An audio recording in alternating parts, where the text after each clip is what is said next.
Olá, felizes, temos o direito e o dever de sermos felizes e dar graças a Deus em tudo. Hoje nós vamos falar sobre quem administra o sagrado. No tempo da lei, o sumo sacerdote era quem administrava o sagrado. E para entrar no Santuário Santíssimo, eles tinham que estar na mais perfeita consagração, na mais perfeita pureza, porque, ao contrário, eles corriam o risco de entrar no Santuário Santíssimo, chegar perto da arca e falecer. Já falamos isso aqui. Então, o sumo sacerdote entrava no Santuário Santíssimo, teve um longo período que eles entravam com uma corda amarrada na cintura. E o nome dessa corda é morto. Por quê? Se ele demorasse muito, o povo lá fora puxava a corda, ele puxava de volta respondendo que ele estava vivo. Então, os administradores do sagrado tinham uma responsabilidade muito grande na presença de Deus, tinha que ter um cuidado absoluto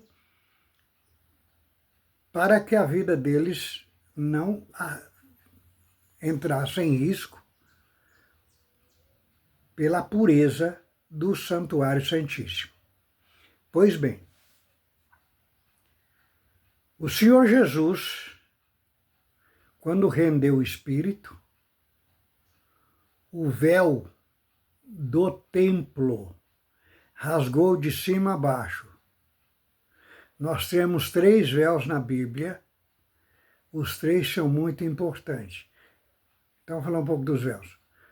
O véu do templo, que era um véu que, se amarrasse 2 carros para rasgar ele, não rasgaria. Um puxando para um lado, outro puxando para o outro. Porque esse véu ele era de linho e ele tinha 4 centímetros de largura. Então ele era muito impossível rasgar. E quando o Senhor Jesus rendeu o Espírito, na 9ª hora do dia, que é às 3 da tarde, às 15 horas, o véu do templo rasgou de cima a baixo. E está escrito que levou cativo o cativeiro e deu dons e liberdade aos homens. Então, por que nós devemos orar sempre às 3 da manhã, da madrugada? Entre 2 e 3 da madrugada. Porque é a 9ª hora da noite. E o Senhor Jesus rendeu o Espírito às 15 horas, 3 da tarde, que é a 9ª hora do dia. Então, o véu do templo foi rasgado e levou o cativo o cativeiro e deu dons e liberdade aos homens. Falando do véu, tem o véu do templo, tem o véu da cabeça da mulher, e está lá em 2 Coríntios 3, o véu da incredulidade de quem vive a lei. Quem vive a lei é quem ganha salário, é onde a igreja corre dinheiro na mão dos pregadores. Está lá em 3, 2 Coríntios, véu do templo. Então são os 3 véus. Voltando aos administradores do Santíssimo, do Sagrado. Hoje nós não temos o sagrado muito mais do que antes, porque mesmo aqueles sacerdotes que não levavam o ministério deles muito a sério e morreram, por entrar no santuário do Santíssimo sem consagração, vieram a falecer, eles pecaram contra a lei.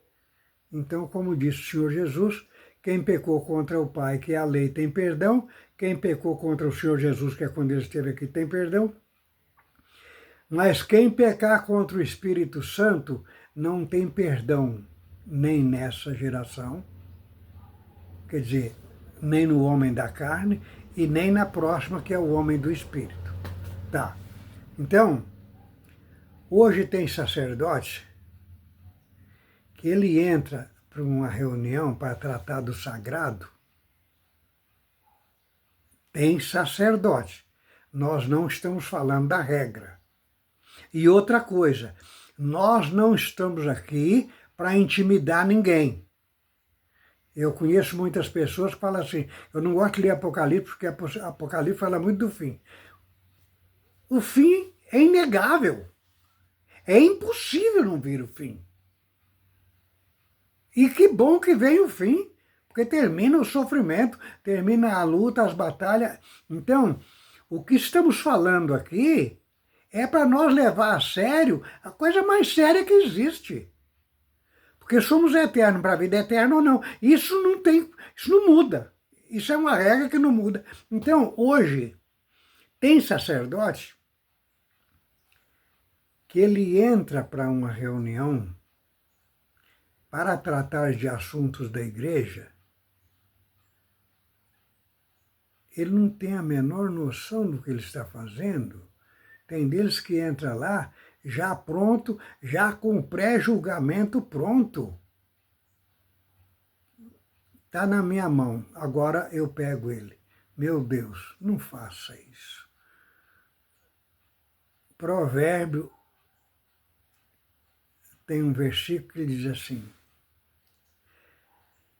há homem que tem poder sobre o próprio homem, para a desgraça sua, para a desgraça daquele que tem o poder sobre o outro.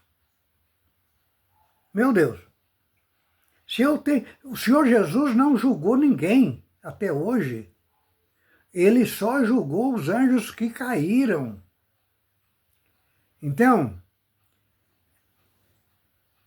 porque eles já desceram julgados. Agora, todo ser humano da terra, inclusive Adão e Eva, ainda não foi julgado? Não, eles já. Porque quando o Senhor Jesus ficou os 3 dias no seio da terra, ele fez esse pré-julgamento dos que vieram antes dele.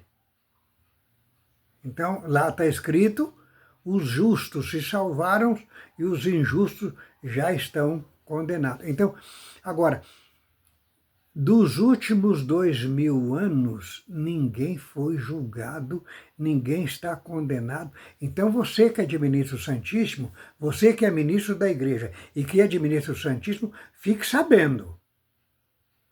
Você entra para tratar de um assunto de doutrina, e vamos abrir um parênteses aqui. O apóstolo São Paulo deixou muito claro, quando a coisa é crime, se trata na lei.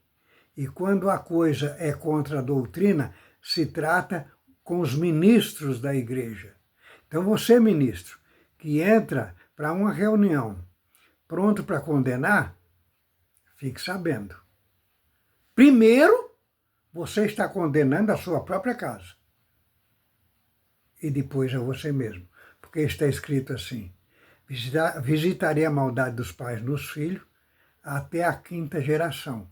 Outro lugar está escrito assim, pela santidade dos pais, os filhos são santificados.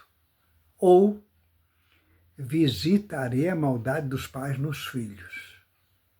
Então, vamos levar isso muito a sério. Nós podemos ver esses ministros da igreja, que vivem condenando todo mundo, olha a casa deles como é que está. Olha a descendência deles, como é que está. Então, a coisa já acontece aqui para ver se nós alertamos, para nós sabermos cuidar do sagrado. Ah, o irmão Noé está fazendo terror. Não. Não. Eu estou pedindo para que nós tenhamos temor de Deus.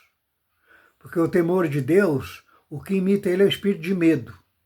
Nós não podemos, ninguém pode batizar porque está com medo de ir para o inferno, ninguém pode andar direito na igreja porque está com medo de ir para o inferno. Isso é espírito ruim. Nós temos que temer a Deus. Temer a Deus é honrar e respeitar sem o espírito de medo estar em nós. Já falamos de espíritos aqui. Tem espírito de medo. Outra coisa muito importante, dom da profecia. Ah, tem um irmão, isso está dentro da administração do sagrado. Dom da profecia. Aquele irmão, ele se faz de profeta, ele fala um monte de besteira, ele faz um monte de coisa. Cabe a nós sentar com ele, com muito amor, com muito carinho, e dizer para ele, irmão, vem cá, você não tem o dom da profecia. Você tem um espírito de adivinho. Isso não é o dom da profecia. Porque quem tem o dom da profecia, primeiro não sai propagando por aí que ele tem o dom da profecia. Primeiro. Segundo, ele sabe que ele só pode falar se Deus der para falar. Porque se Deus não der, ele não pode falar. Então, ter o dom da profecia, quem tem sabe administrar. Mas tem muitos irmãos que têm um espírito de adivinho, pelo desejo de servir a Deus, ele tem um espírito de adivinho. Cabe a nós chamar ele, orientar ele, falar, irmão, você não tem o dom da profecia. Isso que você tem. E aí faz barulho, faz escândalo. Como dizia um saudosíssimo amigo meu, que foi sacerdote, ministro da igreja em São Paulo, chamado João Greque. Ele falava, essas coisas que fazem muito barulho é lata vazia. Faz barulho, mas não tem nada dentro. Porque a lata cheia, você bate, ela não faz barulho. Mas ela tem sustento lá dentro, ela tem alimento dentro dela. Então, irmãos, não tem coisa mais séria hoje do que ser ministro da igreja e ministrar o sagrado e ministrar. Porque para nós ministrar o sagrado, nós temos que estar preparados para nós falar por procuração do Espírito Santo. Meu Deus, não tem duas chances. Olha, pecar contra o Espírito Santo, já sabemos o que acontece. E imagina, eu vou usar um exemplo aqui. Um advogado pega a procuração do seu cliente e ele usa essa procuração para cometer estelionato. É um dos crimes mais graves no Estatuto da Ordem dos Advogados. É um dos crimes mais graves. Então, imagina, eu estou falando por procuração do Espírito Santo e eu traí o Espírito Santo condenando quem ele não mandou, ou absolvendo quem ele mandaria não condenar. Porque ninguém tem poder para condenar ninguém. Quem ele mandaria exemplificar, chamar a pessoa, olha, você precisa mudar, fazer isso, e etc. Curta, compartilhe, nos ajuda a divulgar o canal e felice ao canal. Deus nos abençoe.